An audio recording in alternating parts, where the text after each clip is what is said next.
Then, this is it. Then Krishna explained to Shiva, I'm sorry, Shiva, there seems to be a serious misunderstanding.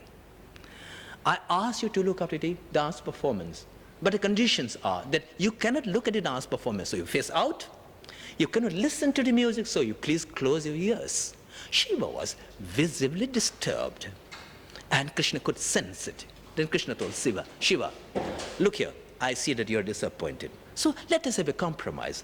50-50 if you agree. Face out, do not look at the dance, but you can listen to the music. This was agreed upon. And the Raas Leela went on for the whole night, dancing went on for the whole night, and Shiva kept on standing, looking up at the performance so that no intruders came to the area, tears rolling down his cheeks as he was listening to the divine music.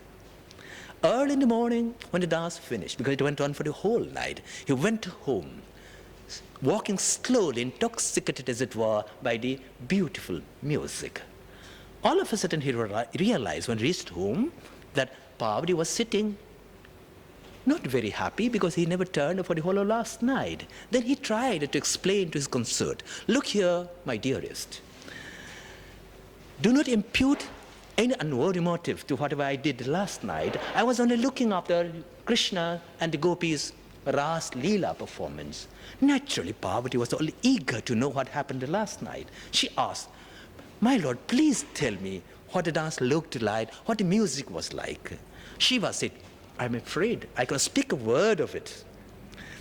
Even I was not allowed to look at it. Then Parvati's feminine pride was hurt. She said, my lord, if they can have a Raas Leela, why can't we also dance? You are Shiva, the greatest of dancers. I am Parvati, also the greatest of dancers. We could have a dance of our own. They jumped into their chariot, went all over the world to find a suitable place to dance. Until at the end, they reached a place just right for dancing. Beautiful. Surrounded by mountains. But what to do? It was full of water. Nobody was going to dance in water. Shiva thought, my pride is at stake. He took up his trident, did a beautiful Tandava dance, and made a hole on the hillside and started draining out the water. Water started gushing out until at the end, the place became dry and just right for dancing. But what to do? The sun had set down in the western horizon by the time, and it was impossible. They were not willing to dance in darkness. So they approached the great celestial snake Ananta for help. Ananta came and said, what can I do for you? Shiva said, look here, Ananta, we had prepared this ground for dancing, and Parvati and myself were planning to dance, but there is no arrangement for any kind of lighting. It's all dark now. Can you please help us by providing some kind of an illumination? Then Ananta said, indeed, I would do so. Ananta, as you know, carries lots of jewels on his head. He removed the jewels one by one and played them around at the mountain sides. So that place became lit with all these glittering jewels, various colors, red, green, and yellow, and all the colors, all the conceivable colors of various jewels. It was lit. It was in this beautiful surrounding, this beautiful setting, lit by jewels, that Shiva and Parvati danced for the whole night. That place, ladies and gentlemen, is the land of jewels, Manipura, of today. That is why you find the dances of Manipur. If you happen to go to Manipur today, you might not find the jewels, but you still find the dances. We are still dancing. We are still dancers.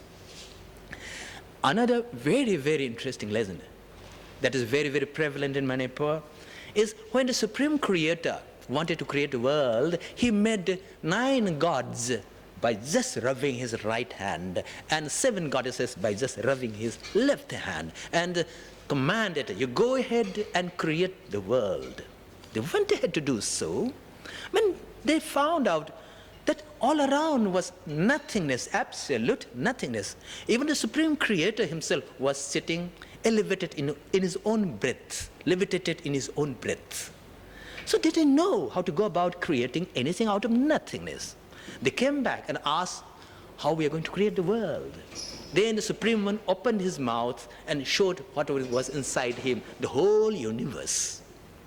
Then he also showed them that various gods, goddesses, everybody was inhabiting inside him. So he persuaded them to sing and dance so that they could be invited outside, to be able to populate, to be able to start life all over the world. But where was the world? How they were going to create?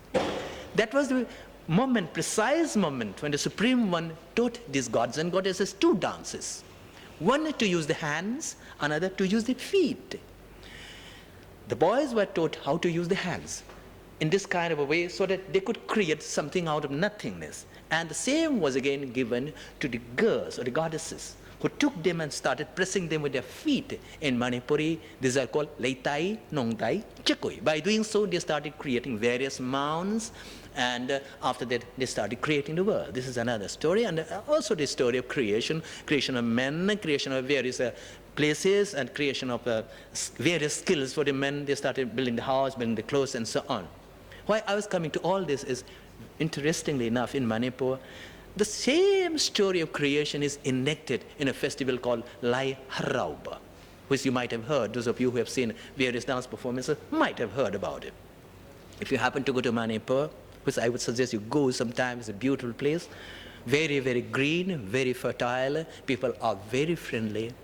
You will come across that every village has got a beautiful house, beautiful garden, but nobody lives there.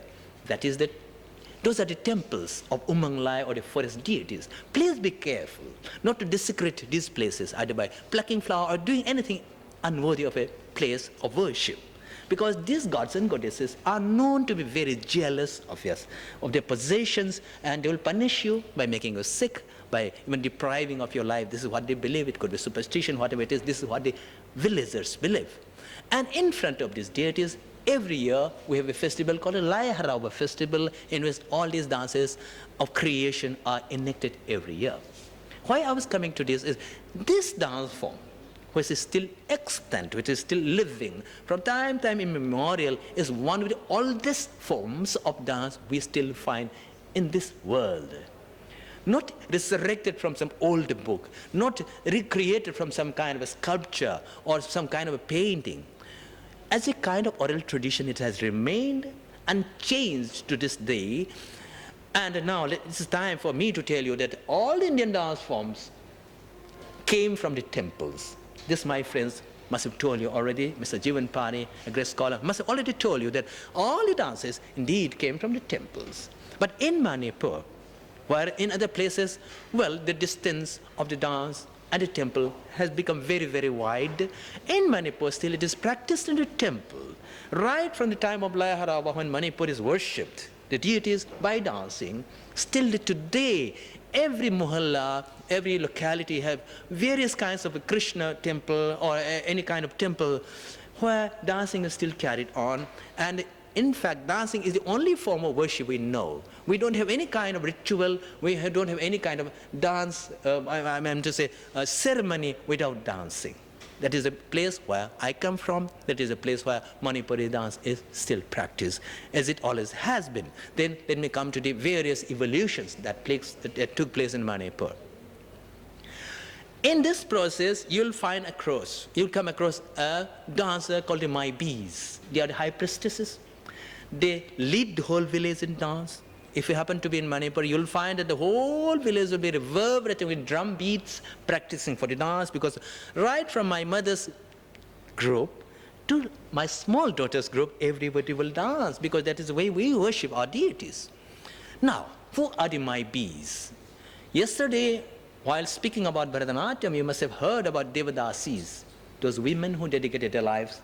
And in Odisha, the same thing happened. Women who dedicated their lives in the service of the gods, they used to dance. But in the case of Manipur, we did not have ever Devadasis, but we had the Mai Bees in the olden kind of dances. But they were not Devadasis. While anybody could become a Devadasi, if her parents or herself desired, in Manipur, anybody just could not become a Devadasi. Mai Bee. She is usually chosen by fate. Usually a young girl of 13 or 14 starts behaving very strange. Then the parents will be worried. They will get a doctor, they will get a psychiatrist, maybe they will take her to a kind of a medical college, or they will get a hakim or anybody to cure her. But by any chance, if it is discovered that a child is becoming a maybe, she has got to become a maybe, otherwise she will lose her mind, she may lose her life. Then they call an imam maybe or mother guru to train her. Then a mother guru comes and decides whatever is wrong with the child. Then she is taken over by the mother guru, there's an initiation. After that, the mother guru literally adopts her as her daughter. Then she's taught to dance, she's taught to sing, she's taught how to tell fortune. These are all the jobs that MIBs do in these festivities. And they lead a very strict moral life. They even eat a very, very strict kind of food. So the difference between Devadasis and them are very, very much there. Now, coming to the MIBs, what they do. If you happen to be in Manipur, it's very simple. Please go to the temple, carry some flowers or fruits, whatever you want to offer. Put it in front of the altar, sit quiet in a corner. The Maibi will come after a little while, start singing, then whole body will start shaking. Do not be surprised if the Maibi starts telling many, many details of your life, what will happen to you, what happened to you, and so on. This is the kind of Manipuri civilization we have. This is about the Maibi lore, this is about the Lai Harava festival, this is about all the variety of dance in Manipur. So when we go to study the dances in Manipur, we should be very clear in our minds that we are going to study Manipuri civilization in two layers, historical layers. One, before Vaishnavism came to Manipur, that is the pre-Vaishnavite period, which is very, very old, whose dance forms are still active and alive, and Vaishnavite traditions, which are still alive today, side by side with the old tradition. When it comes to old dance forms, we read about Greek drama, we read about Roman theater and so on, we read about Sanskrit theater and so on. But if you ask anybody, please show us precisely what Greek drama looked like. Please show us precisely what the Sanskrit dramas were, say, Shakuntala, the Kalidasa's time. Nobody knows. We are just reconstructing, reading the books, or just using our imagination. So when I, as a director, do something on Shakuntala, do something on Bhababhuti, it will never be the same as somebody from Kerala or somebody from Bengal would do it. Because we are all just conjecturing and doing our best. Whereas, in Greek drama, it is the same thing.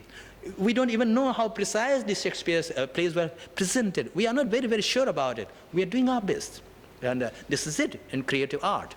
But in the case of Manipur, it so happens that the tradition remained unbroken, since it has always remained an inseparable part of the people of Manipur to be dancing and to be singing as a way of worship. This is quite comparable in a way to what you will find in Japan when you go to Japan, the Bungaku and Gangaku tradition in the temples of Japan, and you will be able to see in Tokyo in the Imperial Palace, they are still preserving it unchanged. Quite possible, it is quite similar. Now, again coming to the dances of Manipur, how we started adopting the themes of Radha, Krishna, and so on. This is very, very important. We had a king named Bhagat Chandra in the 18th century. He was a great devotee of Krishna. And Manipuris were not only good dancers, but they were very good fighters. It so happened at that time that we had kind of war with the Burmese, and we were very badly defeated. So this king, Bhagat Chandra, went to a neighboring state to take shelter. And the conquering Burmese general was a very clever person. He wrote a letter to the other king who was giving him shelter, saying that the person in your court is an imitation, is not a real king of Manipur. So make sure that he's eliminated before he tries to harm you. Then the naturally host king had a problem. So he requested King Bhagyachandra to prove himself in a very subtle manner. He said, my friend, king of Manipur, I understand that kings of Manipur have certain supernatural powers. So can you please help us? Because in my country there's a rogue wild elephant who has been destroying the lives and properties of my people. Can you please catch the elephant unarmed? The king of Manipur knew it was an impossible task, but he agreed to do that. He came back home, sat down in meditation. Krishna appeared to him in a dream and said, don't worry, Bhagat Chandra, I will catch the elephant for you. All you have to do is have a bath, have a rosary in your right hand, have a white whisk, and enter the arena. This is precisely what he did. Next morning, he took a bath, held a rosary and a whisk, and went into the arena. Then naturally the wild elephant was very, very unhappy with him, charged towards him. But when it came near Bhagachandra, the miracle did happen. The elephant knelt down and Bhagachandra climbed on the elephant. To the cheering of the multitudes, they were only waiting for this imposter of a man, as they thought he was, to be trampled to death. Naturally, having proved that he was the king of Manipur, the host king helped him with weapons, with an army, with all kinds of things, and he went back home and drove away the invaders. This was the time when Krishna again appeared to him in a dream and said, I am here in a country in the form of a tree. Now, fashion an image of Krishna, that is me, and compose a Raas Leela. This is precisely the time when Raas Leela was composed. And when the Raas Leela was about to be presented, king remembered that we have done everything, but there is no Radha. The princess Bimbavati, the 14-year-old daughter of Bhagachandra, was taught to play the role of Radha. And on that full moon night of Kartika, Maharasa was presented. On that night, the moment the princess garlanded the image of Krishna, Sri Govinda, she never became a normal person like us. She renounced the world. She became attached to the deity. She started thinking that Krishna himself was her husband, like Mirabai of Mewa did. In that kind of a way, we worship Sizzle Iroibi, as she's called, the princess, and she was a great devotee. Why I was saying all this? Why so? Why? One may ask. You must have heard yesterday that in the cultural history of our country, lots of things did happen. Dance started enjoying a very bad reputation in society. Why perform dance? Even seeing dance was not considered a very respectable pastime, because unfortunately a terrible taboo was attached to dance. But in Manipur, the civilization was very different, because dance never became a court entertainment. It never became. It remained a kind of ritual. It remained a kind of worship. With the result, when the kings, the princesses, all the nobles, their daughters, their wives were dancers, it was considered to be a great qualification for the people of noble births to be learning dancing, to be excelling in dance. This is what happened in Manipur. I don't mean to say, of course, in today's context, in a democratic society, you may ask, oh, how on earth about feudal society and so on. In Manipur, it has always remained a classless society that way. If a farmer's daughter had the talent to be able to dance, had the talent to be able to sing, she could perform, she could dance, along with the princess on the same platform, in the same temple. There was no bar on that. Talent was the only criteria. Now, coming to the dances, because I know seeing dance is very, very different to listening on dance. And after perhaps a comfortable meal and in this heat, if I spoke for another half an hour, I'm sure I'll be soporific enough to put you in a comfortable sleep. So I won't like to do that. Now, coming to the dances, what are the immediately visible differences between the Manipuri dance and the other dance forms? My friends might have already pointed out that the concept of dance from the technical side is very, very different from one to another. Though theoretically we have about the same basis, it is very, very different. Like phonetical scheme of every language will be very different.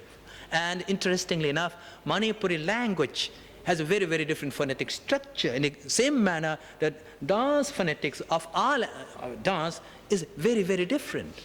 Manipur believes in rounded, continuous movements, whereas in some other dance forms, I won't say all the other dance forms in India, some other dance forms have beautiful angular straight line movements, beautiful, very clear, sculpturesque. That is all right. Then there are dance forms where footwork will be accentuated, speed, precision, timing, virtuosity. Then there are also other dance forms where the expressional aspect, the exaggerated expressional aspect will be so vivid, so dramatic.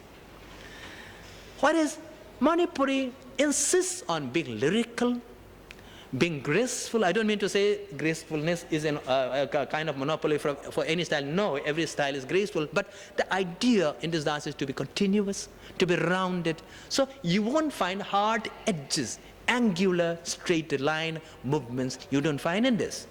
One movement will perhaps emerging into another all the time. With the result, however vigorous, however complicated a dance composition may be, there is always a rounded ease to it.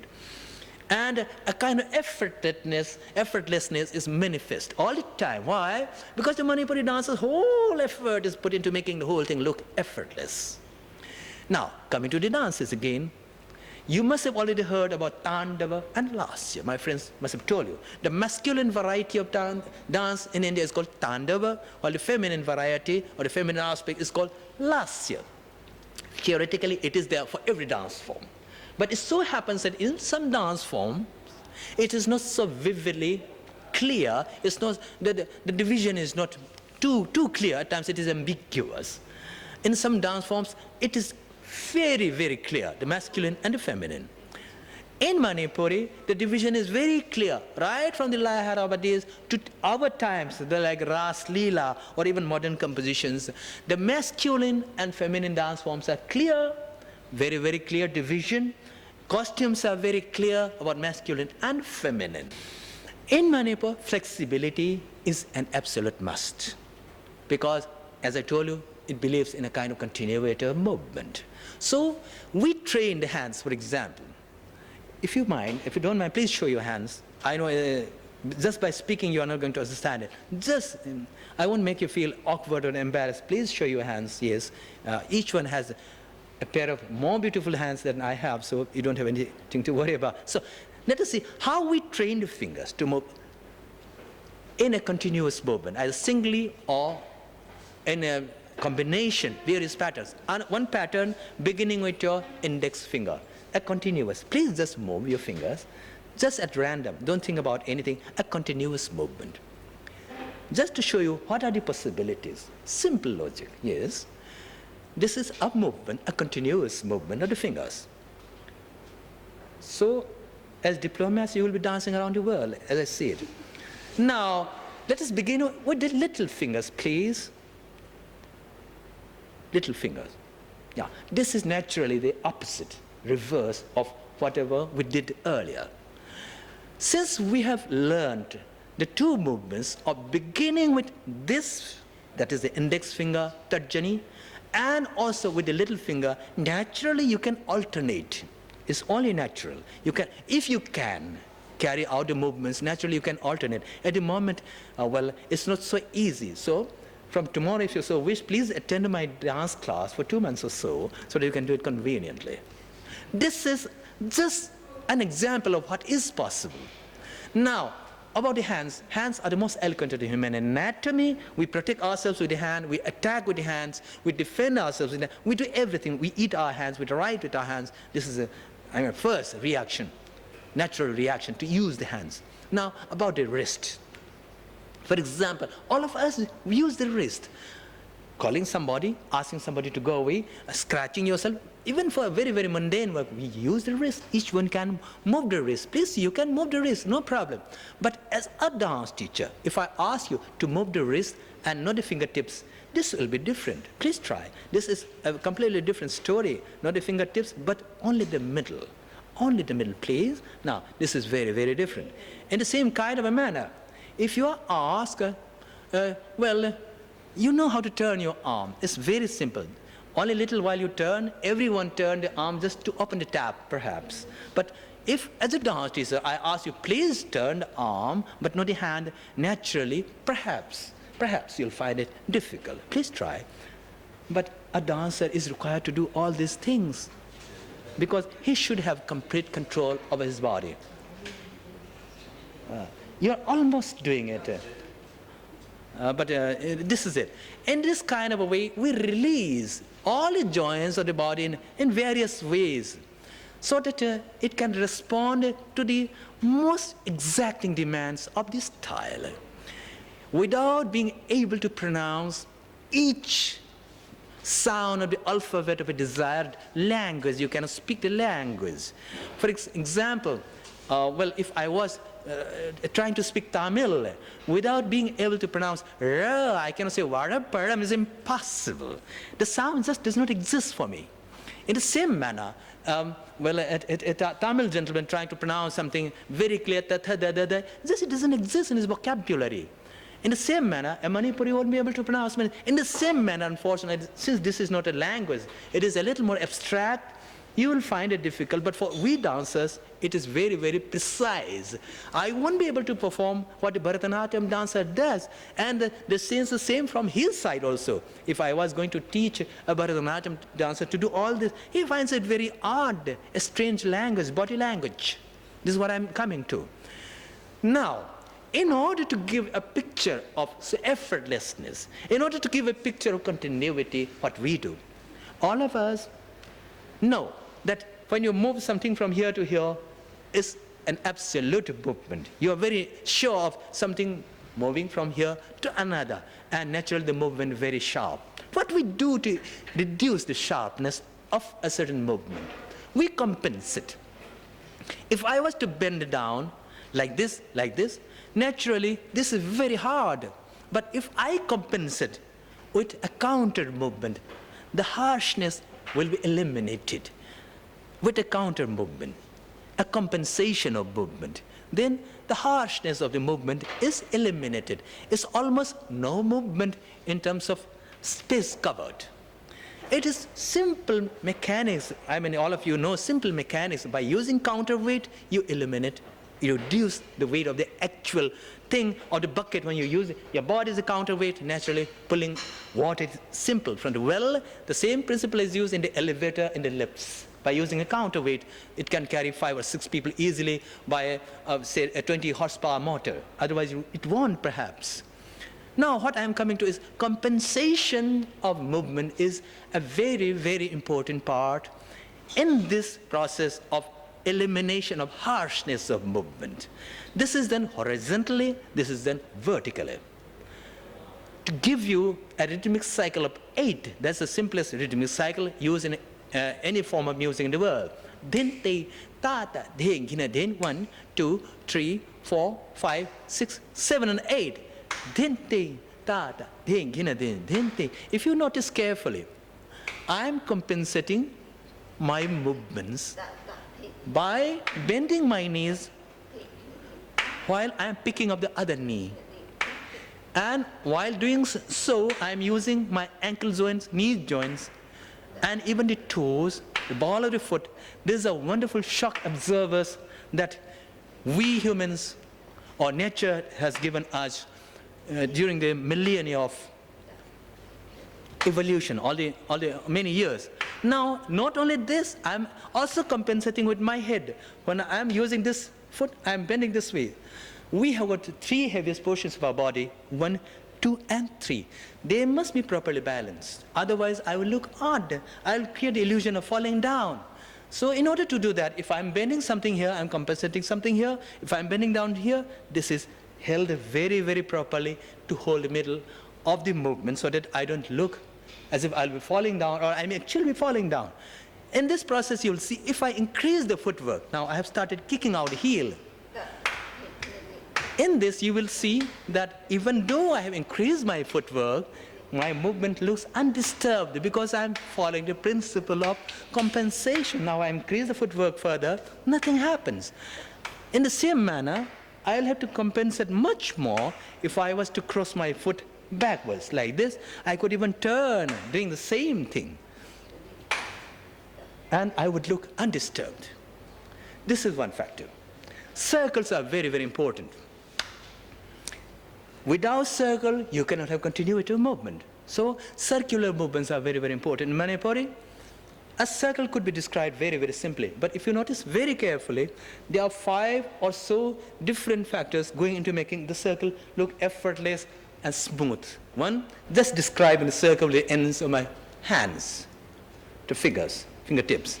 Then this movement, as I had shown you earlier, use at the joints, like the ball bearing of the wheel, further oiled by the movements of the head, and then the eyes joining in to create the illusion of a circle. In the same manner, you can have a semicircle. In the same manner, you can have a semicircle going up. And in the same manner, you can have a circle, using the same hand movements that you had learned earlier, this way or this way. And even a circle of this variety. These movements, there are very many which we can go through. In this kind of a way, we start training the people how to balance themselves. Like the vocabulary of a language. There are simple dance movements that we must teach the students, like C-A-T cat, M-A-N man, M-A-T mat, etc. Charu, do you mind? I wanted to do perhaps a bit of Charlie.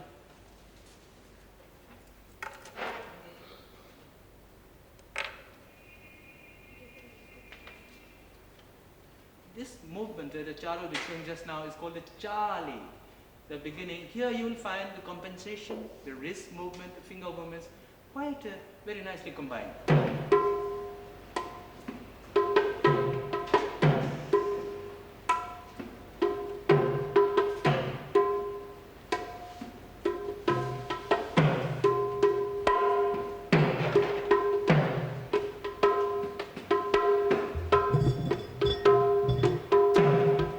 Now you can see the semicircles.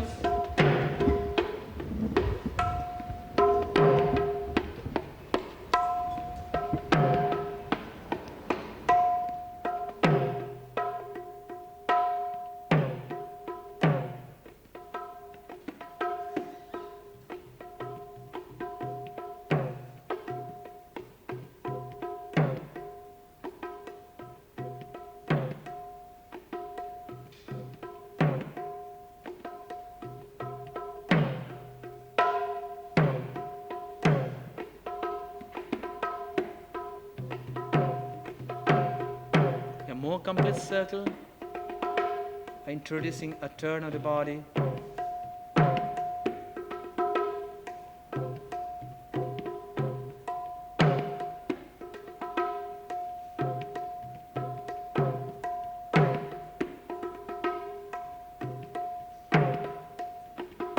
A half circle doing the same.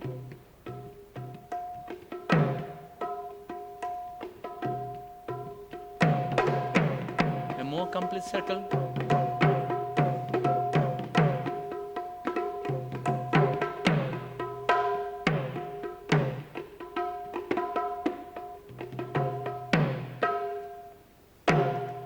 These are simpler compositions that we teach to the beginners.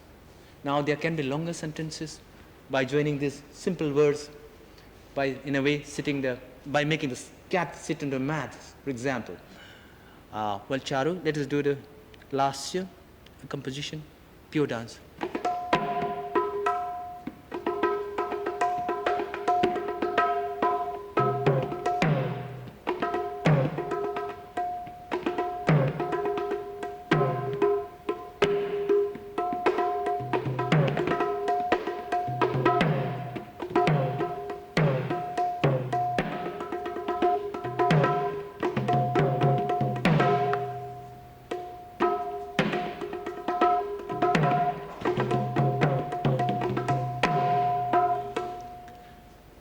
This was a piece which could be performed by Radha, by the gopis in Raas Leela. Feminine mode, softer, more evidence of lyricism, more evidence of feminine grace and softness.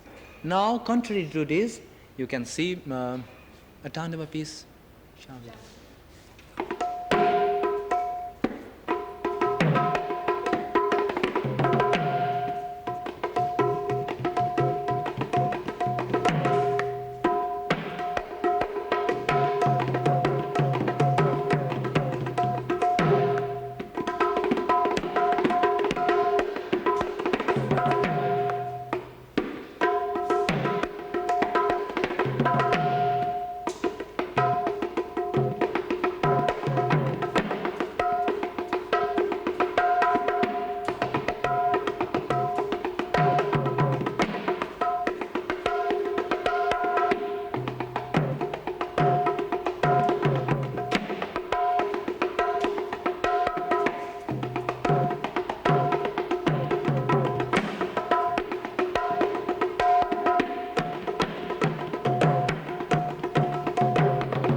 friends must have already told you, my colleagues must have already told you, that Indian dance, besides the masculine and the feminine, which is called Tandava and Lasya, there is another kind of division, another kind of classification. Nritya, Natya, and Nritya. Did they cover this idea? I'm very glad they did. What you saw just now was Nritya, pure dance. It didn't attempt in telling any story. A beautiful pattern in space built on the sound patterns that was built with the drum. Both masculine and feminine, we have tried to show you according to the Manipuri technique. Now coming to Natya or Nritya. Nritya is much more complex, coming to the Natya, for example. Raas Leela is a very important part of Manipuri life. It was started during the reign of Maharaja Bhagyachandra, as I told you just now. And we know of 5 kinds of Raas Leelas. Completely different dances, whole episodes taken from the Srimad Bhagavata, enacted. It takes a whole night to complete normally a Ras. One is Maharas, done during the month of Kartika. Then Kunjaras, a month before. Then Vasantaras during the spring times. Nityaras, which can be performed on any tithi, on any day. Then Divaras, the only Ras Leela performed during the day. These are the 5 kinds of Ras Leelas we have. Usually a Ras Leela performs at about 8 or so in the evening and would end in the early hours of the next day, taking the whole night to perform. And it is all filled with beautiful dance, right from the entry of Krishna, entry of Radha, entry of Gopis, and the various episodes, beautiful dance dramas. These are very, very formalized performances, extremely formal. And the mandap or the performing area is beautifully decorated, usually in front of a temple. Even otherwise, it is made a temple for the occasion, in the sense that that area is sacred. We are not supposed to enter. That is Vrindavan or heaven. Now, the area for Krishna's entrance, the area for Radha's entrance, the area for the singer, the flutist, the tanpura wala, and the drummers, and the conch blowers, each place is laid down according to the Shastras, as we know in Manipur, strictly laid down in the Shastra. We cannot violate it. And in this kind of a surrounding, we perform the Ras Leelas. These we hold very sacred. If you meet a gentleman walking in the street and ask him, "Well, sir, where you are going?" He will never say, "Oh, I am going to witness a dance drama called Raas Leela." Never, never, no. He's not going to see a performance. He's not going to an entertainment. What his answer would be? He will say, "I am going for the darshan of Raas Leela." This is how the Manipuri Vaishnavas, Manipuri Bhaktas feel. In the Ras performance, or for that matter, any kind of religious performance, in fact, we have only religious performances in traditional temples in Manipur. When you like a performance, you don't clap, you don't say bravo or once more and so on. No, nothing. If you like it, you sit in a corner, you can shed your tears. If you like it very much, it's not unusual for the elderly people among the audience, the scholars, the Brahmins, or the connoisseurs of art, to be coming forward, prostrating himself before the singer or the dancer, whoever he likes, and the dancer or the singer, the musician, will again prostrate towards him. They will greet each other, sing Hari's name, and shed tears and share a moment of ecstasy. This is the height of beautiful ecstasy, Sahridaya, one heart, becoming one heart. This is the kind of audience we have, this is the kind of profession, this is the kind of surrounding we have. But all over the world we cannot do that. I cannot go to Moscow and expect this kind of an experience, or in New York for that matter, because that needs a particular surrounding, that needs a particular kind of audience. That's besides the point. What I am coming to, the Raas Leela. What is Raas Leela? According to the Srimad Bhagavat, according to the Rasa Panchadhyaya, there are 5 chapters on Ras. We have taken the theme very, very carefully. And according to the season as mentioned in Srimad Bhagavata, we perform. Now I will ask Charu to give us a very, very small sample of Vasanta Ras. The difference between the other Ras, Leelas, and the Vasanta Ras will mainly be, for one, it is done during this season of spring, and also it enacts the story of Holi, Raas Leela, depicting Holi. As is done in the normal course of life, we play Holi. This is an important part of it. So what Charu will be showing now is right from the entry of Radha and the Gopis, Then they hear the flute of Krishna. They join him.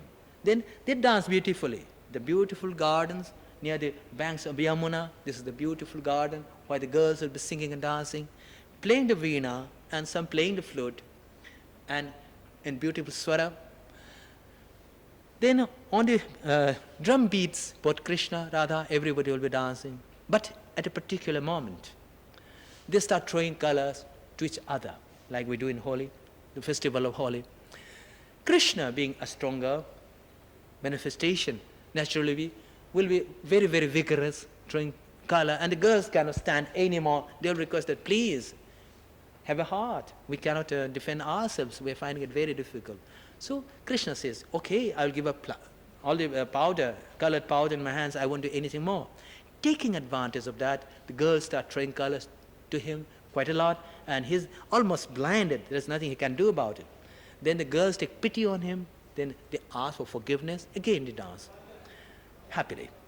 Now I'll request that the cassette be played so that Charu could begin to dance. The audio.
version of Vasant Ras, which takes the whole night.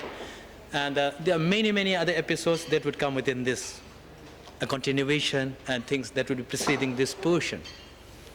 Now, in this what we have seen, let us try and analyze a little.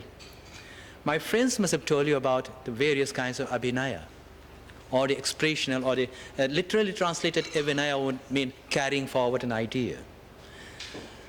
They must have already explained to you about angika abhinaya, vachika abhinaya, aharya abhinaya, and sattvika abhinaya, just to recapitulate so that we could put the things in proper perspective. Angika abhinaya naturally means using your body to narrate, to do something, to say something.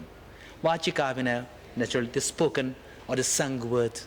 Aharya abhinaya, the costume. Sattvika abhinaya, the heightened emotions like trembling, fainting, panting, or shedding tears, the kind of exaggerated or other heightened emotions. Now, how the whole thing will come into play? For one, we cannot bring the costumes. It so happens that in Manipuri the costumes are a bit too elaborate for this kind of a demonstration. To dress up a character will take me a minimum of 40 minutes. Minimum of 40 minutes. And do you mind? Abhi mat laiega thoda sa. आप भी पियेंगे, मैं भी पीऊँगा, सब पियेंगे. Already सब लोग बहुत थके हुए हैं, तो चाय पे लगेंगे तो हमें कोई नहीं सुनेगा, नहीं देखेंगे. हाँ. Now, what has happened is, I was trying to explain about the costumes. If Charu was to change from one costume to another, we would have been losing a minimum of 2 hours in the bargain, because Krishna was a very, very elaborate costume. Radha was a very elaborate costume. The same with Gopi, the same with Maibi, same with all the characters involved in this. The only thing I could have done perhaps would have been to bring a certain number of slides, which you'll be getting from ICCR. They have got plenty of slides. They'll be able to show you. Even color prints, they will be able, I'm sure Mr. Mahan Singh can afford to distribute beautiful color pictures of all the beautiful dancers that we have in the whole country.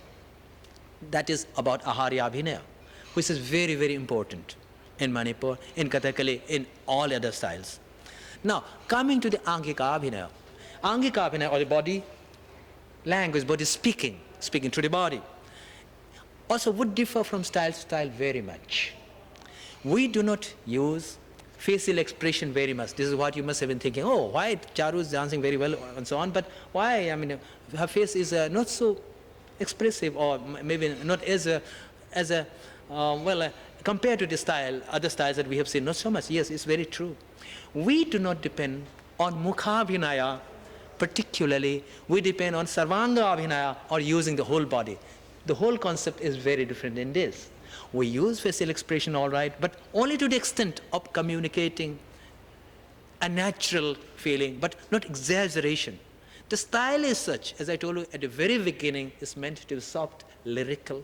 The moment you exaggerate any of the facial expressions, many people have tried it, but it is disastrous. The effect is disastrous. The beautiful fragrance that you build up with a kind of a very, very laborious process, all that will be spoiled with a kind of very strong perfume manufactured somewhere in some corner, obscure corner, that kind of a thing, throwing an artificial perfume of the strongest variety. It just doesn't suit. So we use just a natural facial expression. At the same time, facial expression is very much there, in tune with the body movement. Otherwise, it would have looked very odd. It wouldn't have been communication at all of any kind at any level. Another thing you must have noticed by now is that, well, they are dancing quite a lot, but how is it we have seen many Indian dances, but these people are just not using their ankle bells. Not that we forgot to bring the ankle bells, not that we cannot afford to buy them. In Manipuri, we just cannot use ankle bells. It's not used for this style. Why? We cannot stamp out our feet to express a rhythmic pattern. The moment you wear ankle bells, the idea will be to stamp out.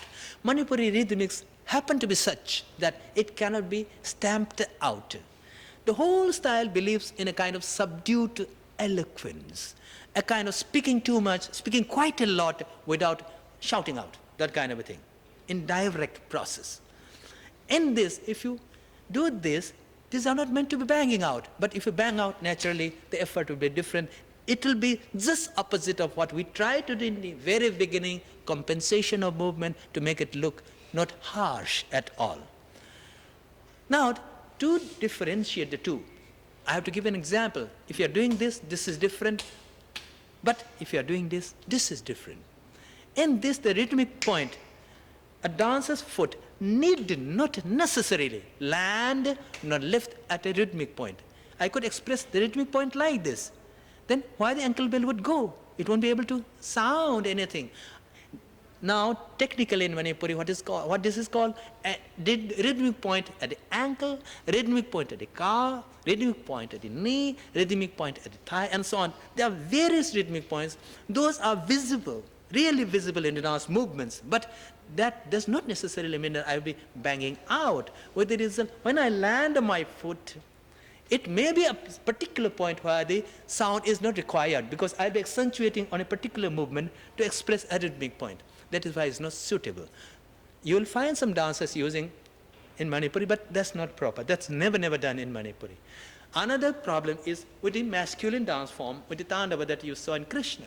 Oftentimes Krishna jumps, so there are flying movements. So rhythmic point comes on top while I'm flying, not while I'm landing. With the result, ankle bell would have created a nuisance because I would have loved to express a rhythmic point while I was flying in the air.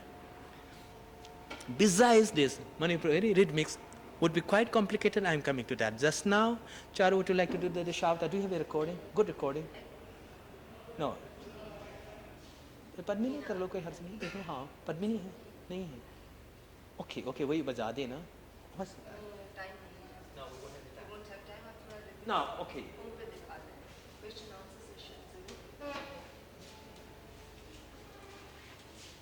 we have spoken about various divisions, Tandava Lasya, Nritya, Natya, Nritya, various kinds of Abhinaya, lots of things I have spoken about, lots of things my friends, my colleagues have spoken about. Besides these, in Manipuri, we also know of a completely different kind of division of dance according to technique. Whatever you have seen just now, up to now, whatever I have spoken about, are called Jagoi, Jagoi, Jagoi. Ras is a Jagoi, Lai Harauba is Jagoi, Krishna's dance is Jagoi, Radha's dance is a Jagoi, the whole of Ras, anything Gopis, all these are Jagois. There's another variety called the Cholom. When the Cholom comes in, the dancer himself plays a kind of musical instrument. Could be this, could be a pair of cymbals. And unfortunately, I cannot demonstrate very much now. I have just come up after lunch, heavy lunch, and it's not possible. It's a very vigorous movement. This is very, very vigorous, masculine manifestation of the rhythmics played on the drum.